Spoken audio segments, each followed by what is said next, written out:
Hi hello guys, ഇന്നൊരു get ready with me ആയിട്ടാട്ടോ ഞാൻ വന്നിരിക്കുന്നത്.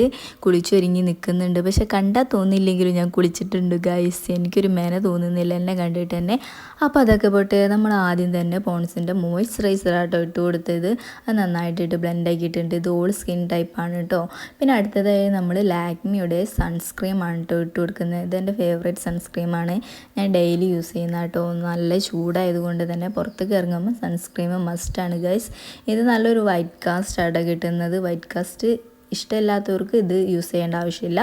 പിന്നെ നമ്മൾ ഒരു ഗ്ലോ ആയി നിൽക്കാൻ വേണ്ടിയിട്ട് എൻവൈബിയുടെ സ്ട്രോക്ക് ക്രീമായിട്ട് ഇട്ട് കൊടുക്കുന്നത്. ഇതെനിക്ക് ഭയങ്കര ഇഷ്ടമാണ്. ഇതൊരു ഗ്ലോ ആയിട്ടും അതേപോലെ തന്നെ നല്ലൊരു ഹൈലൈറ്റർ ആയിട്ടൊക്കെ നമുക്ക് യൂസ് ചെയ്യാം കേട്ടോ. പിന്നെ അടുത്തതായി നമ്മൾ ഐലൈനർ കൊണ്ട് ഒരു പൊട്ടാട്ടോ ഇട്ട് കൊടുക്കുന്നത്. ഞാനും എപ്പോഴും ഐലൈനർ കൊണ്ടായിട്ട് ഇടാറ്. ഞാൻ കണ്ണൊന്നും എഴുതാറില്ല, എനിക്കിപ്പോൾ കണ്ണ് എഴുതാൻ അത്ര വലിയ ലൈക്കില്ല. പിന്നെ നമ്മൾ ഡാസ്ലറിൻ്റെ ഒരു ലിപ്സ്റ്റിക്കും ഇട്ട് നന്നായിട്ടില്ലേ ഗൈസ്. അപ്പോൾ ഇതേ കുറച്ച് ഷോക്കെ കാണിക്കുന്നുണ്ട് കേട്ടോ. ഇതേ കണ്ണാടി നോക്കിയും കുറേ ഷോക്കെ കാണിച്ച് മുടിയൊക്കെ പാറുന്നില്ലേ. ഞാൻ അപ്പുറത്ത് ഫാൻ ഇട്ടിട്ടുണ്ട് ഗൈസ്. പിന്നെ അത് കഴിഞ്ഞതിൻ്റെ ശേഷം നമ്മൾ ഒരുങ്ങിനി ഇതേ മുടിയും കൂടി വാർന്നിട്ട് വേണം നമുക്ക് പോകാൻ. അപ്പോൾ ഇതേ ലാസ്റ്റ് ലുക്ക് ഇതാണ് കേട്ടോ. അപ്പോൾ ഇഷ്ടപ്പെട്ട കമൻ്റ് അടിക്കുക. അടുത്ത വീഡിയോ ആയിട്ട് പിന്നെ കാണാം. ബൈ.